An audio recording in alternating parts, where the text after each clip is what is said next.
Hello students, welcome back to the channel Nasir Sheikh. आज का video का टॉपिक जो है वो काफ़ी ज़्यादा इम्पॉर्टेंट है।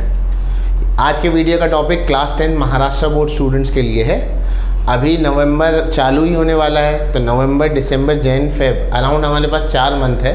तो इन 4 मंथ्स में हम क्लास 10 महाराष्ट्र बोर्ड में मैथ्स में 95 प्लस कैसे स्कोर करते हैं। तो चलिए देखते हैं। सबसे पहली और सबसे इम्पॉर्टेंट बात हमारे लिए ये है कि हमारी टेक्स्ट बुक, हमारे पास 2 टेक्स्ट बुक है, मैथ्स 1 की और मैथ्स 2 की टेक्स्ट बुक है।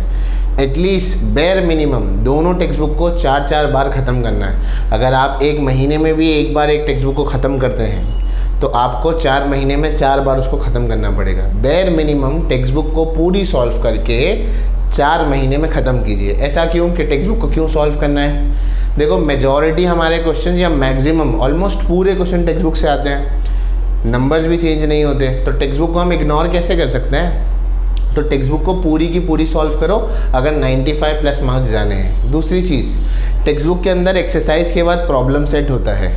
तो जो बच्चों का एक्सरसाइज बहुत अच्छे से हो गया है या उन्होंने पहले से 1 से 2 बार कर चुका है, तो अब वो प्रॉब्लम सेट की तरफ मूव करे।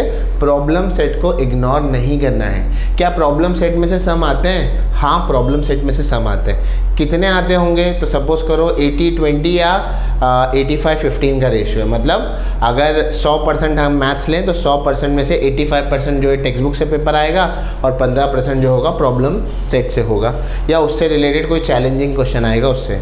तो अगर आपको 95 प्लस स्कोर करना है मैथ्स के पेपर में तो आप प्रॉब्लम सेट को इग्नोर नहीं करेंगे। ये सबसे इम्पोर्टेंट बात हो गई। इसके अलावा जब भी हम पढ़ लेते हैं, जैसे मैथ्स का पेपर हमने कर लिया, उसकी काफ़ी ज़्यादा प्रैक्टिस भी कर ली, अब उसको असेस कैसे करेंगे, मालूम कैसे पड़ेगा आपको आ रहा है या नहीं आ रहा? कम से कम 5 मॉक पेपर्स देने हैं। अब ये 5 मॉक पेपर्स कहाँ से देंगे, ये क्वेश्चन पेपर कहाँ से लाएंगे? या तो आपके कोचिंग इंस्टीट्यूट में पेपर्स हो रहे होंगे तो वहाँ पर आप काउंट कर सकते हैं, या तो आपके स्कूल में प्रीलिम्स के एग्ज़ाम होंगे वहाँ पर काउंट कर सकते हैं। अगर आप तब तक नहीं रुक सकते या आपको इंडिविजुअली देना है तो मार्केट में बहुत सारे क्वेश्चन पेपर मॉक पेपर्स के लिए बुक आती है। नवनीत हो गई है, इसके अलावा आइडियल टेस्ट पेपर आता है, वो हो गया है। इसके अलावा कई सारे आपको क्वेश्चन पेपर्स की बुक मिल जाएगी। टारगेट आता है, ठीक है, तो कई सारे क्वेश्चन पेपर्स की आपको बुक मिल जाएगी। तो उसी में से किसी एक को उठा लीजिए और वहाँ से 5 पेपर्स को सॉल्व ज़रूर कीजिए। मतलब हर एक के 5, अलजेब्रा के 5 और ज्योमेट्री के 5। इसके अलावा पास्ट ईयर्स के पेपर्स को देखना बहुत ज़रूरी है। क्यों? पास्ट ईयर के पेपर्स देखते हैं तो उसमें से तो एक तो ये होता है कि काफ़ी सारे क्वेश्चंस रिपीट होते हैं। पास्ट ईयर के कौन से? लगभग 4 साल के पेपर आपको देखने हैं। लास्ट ईयर तो मतलब एग्ज़ाम हो गया था एंड में, और उससे पहले वाले साल भी हुआ ही था, ठीक है। तो अराउंड आपके पास 4 साल में 8 पेपर होंगे, क्योंकि एक साल में 2 पेपर होते हैं। एक केटी वालों का भी पेपर होता है और एक रेगुलर अपना मार्च में जो होता है वो भी होता है। तो मार्च और आई थिंक सितंबर का है, तो लगभग आपको पास्ट ईयर के 4 से 8 के दरमियान में कुछ पेपर्स रहेंगे। तो उसको एक बार गो थ्रू कर लो, अगर टाइम है तो उसे भी सॉल्व कर लो, क्योंकि पास्ट ईयर के क्वेश्चन पेपर्स में से काफ़ी सारे क्वेश्चंस रिपीट होंगे और आएंगे, या उस जैसे क्वेश्चंस आएंगे, सिर्फ नंबर चेंज हो जाएगा। तो पास्ट ईयर के पेपर्स बहुत ज़्यादा इंपॉर्टेंट है।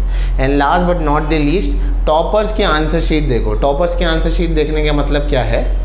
अब टॉपर्स की आंसर शीट माने जिनको मैथ्स में 100 में से 100 मिले या 40 में से 40 मिले। सवाल याद है कि इसकी आंसर शीट आपको कहाँ मिलेगी और कहाँ देखने मिलेगी। तो ये लोग लिखते कैसे हैं, इनका पेपर कैसे चेक होता है, ये सब मैं आपको दूंगा।